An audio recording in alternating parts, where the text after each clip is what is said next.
Hello gamers and operators, my name is Icebergs and today we're going to be talking about the story and the maps of Battlefield 2042.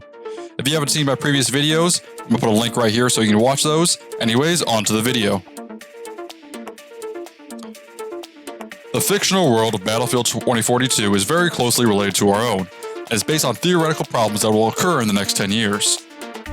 We are told by EA that the rising sea levels have flooded many cities and swept away much of the modern day coastline. We in fact see that many of these coastal countries that exist today have been swept off the map. Many of the island countries are completely gone themselves. Due to this drastic weather changes, many countries fall in need of aid, but receive none from their long-term allies or any units that they're a part of, due to those countries themselves being in need of aid as well. With general distrust between nations at an all-time high, many long-term alliances begin to break. Alliances that have been around for hundreds of years, such as England and the US, have begun to break, and the union of the EU has begun to dissolve itself when Germany in the future collapses.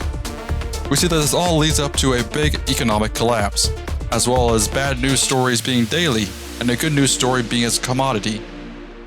EA has gone as far to actually include specific dates for us in the future as to when bad things will happen. Drastic climate change, world collapses of the economy, and even the breaking apart of the EU. So let's go ahead and start diving into those. October 9th, 2033. The world's first Category 6 storm, Hurricane Zeta, appears. But there's some important information you need to know about hurricanes to understand why this is a big deal. Hurricanes are named alphabetically, so the first hurricane that happens in a year will be named Anna, the second one will be named Billy, and so forth. This means that Hurricane Zeta is the 26th hurricane to happen in 9 months of a year. This is an unprecedentedly high number of hurricanes that happen in a year. A Category 6 hurricane has not been recorded to the modern day, and in fact a Category 6 hurricane is a completely theoretical hurricane. The strongest hurricane ever was in the 1980s, named Allen, with speeds of 190 miles per hour for roughly 2 to 3 seconds, and it was roughly the size of Florida, and that was at the top of the Category 5 list. A Category 6 hurricane would need to be bigger than Allen, so bigger than the state of Florida.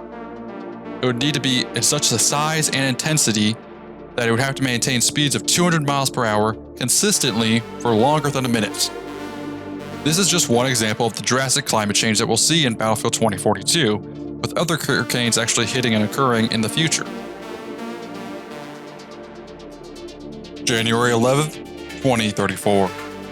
Global food and fuel shortages have sparked a second Great Depression. A global food shortage at this time in the future would not be unprecedented or even improbable.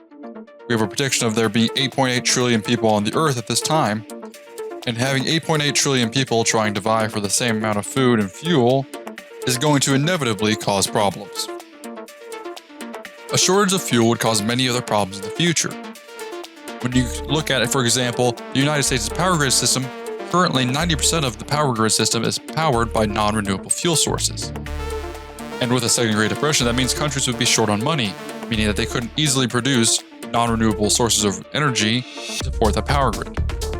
This brings up a whole other set of problems that will occur in the future. But anyways, let's go on to the next important date. August 8th, 2035. The European Union disbands following the collapse of Germany. To understand why the EU would disband after Germany's collapse, you must first understand what Germany contributes to the EU. The EU's revenue is based off of what countries are giving the EU.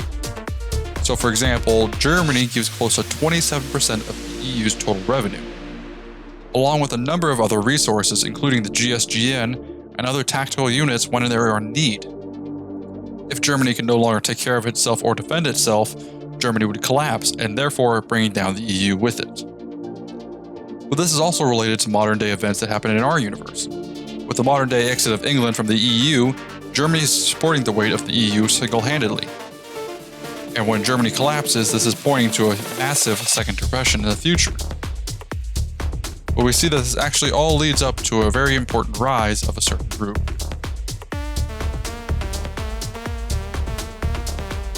The Nonpats are the disbanded and displaced people of the world's collapsed economies.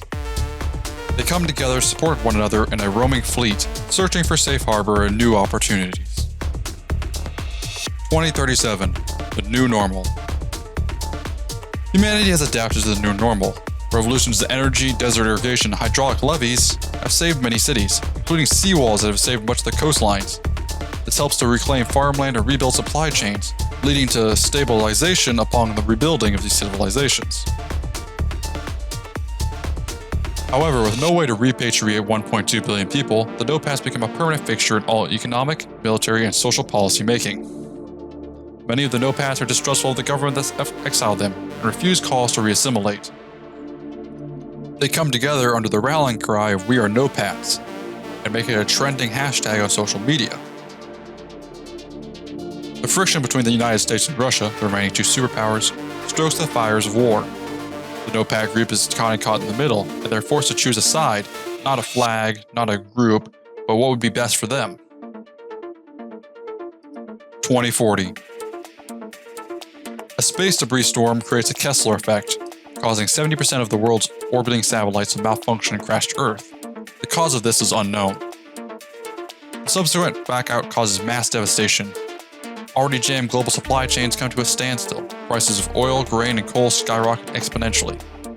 And there's unsubstantiated claims that over 100,000 lives were lost. With no way to communicate and no way to spy on each other, the US and Russia become very distrustful of each other, stoking the fires of a geopolitical war. Few people begin to start claiming that the Nonpat group was responsible, saying that they wanted to sow seeds of anarchy. Food and fuel shortages have maintained the tensions between the United States and Russia, and as the United States and Russia erupt into a war, the Nonpat groups are forced to decide which side they want to take, not for a flag, but simply to choose what's going to be best for them in the future, and who will take control of the ever-changing world. Let's talk about the maps in Battlefield 2042 and how they relate to the story. The first map we're going to talk about today is Orbital in Kourou, French Guiana. It's a race against time and hostile conditions as you fight around the site of an imminent rocket launch. It's actually a very highly controversial rocket launch, as it has to do with satellites being redeployed into space. Russia does not want it deployed, but the US does. And they are using the Nonpat fleets to fight the wars with each other in proxy fashion, meaning that they're not actually fighting the war, but they're hiring people to fight for them, much like you saw in the Bay of Pigs invasion in the 1960s. The next map we're going to talk about is Hourglass in Doha, Qatar. It's a city lost to the desert surrounding it. Massive dust and sandstorms are constantly rolling in and blotting out natural light. You'll be battling and trying to fight your way out of the city or into the city depending on whose side you're on. This is one we've seen a lot of in the trailer, and we know that the effect for this one is going to be the sandstorm that might or might not show up in this game mode, but more than likely will show up in every game mode for this map. The next map we're going to be looking at is Kaleidoscope in Songdo, South Korea. It's a state-of-the-art metropolis in South Korea with zip lines between skyscrapers and fighting among the surrounding plazas on the ground below. This is the map in the trailer that we saw where the hurricane actually hits the city and starts to flood the streets and destroy many of the buildings. Manifest in Brani Island, Singapore. This one's going to have tropical storms and maze-like cargo containers. This is the one we saw in the trailer with the ambush being set up and attacking enemy players. This will be a great close quarters combat map for any players who love that type of style. Doesn't seem like there will be many sight lines on this one, but we can't be too sure of that yet. Anyways, on to the next map. Discarded in Along, India. Now this map is actually based around real-world events in the real-world area of India. This is what's called as the cargo ship graveyard in India. It's where cargo ships are taken to be broken down and destroyed and repurposed into other cargo ships and used for other purposes. In the Battlefield universe, however, this area of the coastline is going to be used to destroy cargo ships and then reinforce military vessels, such as the United States freighters or the Russian freighters. This is going to be a great map for very much long-range combat, as well as many different obstacles and things that you can use to change the map drastically. The map of Breakaway in Queen Maud Land, Antarctica. You need to be careful where you go on this map, because oil extraction has turned the freezing area into a strategic hotspot. You need to take advantage of the destructible fuel tanks and silos there to create debris fields and permanent fires when destroyed. It'll help you change and defend the map when you're being attacked, or defend certain objectives. With much of the world's oil supply being depleted at this time in the Battlefield universe, we can assume that this fight for the large oil extraction area is due to a need for those two remaining superpowers to gain control and maintain control of who has the largest oil reserves. And the final map, Renewal, in the eastern desert of Egypt. A giant wall built to secure the rich man-made agricultural areas takes the center stage on this intense map. It's going to be extreme conditions, and there's going to be much diversity in the map itself.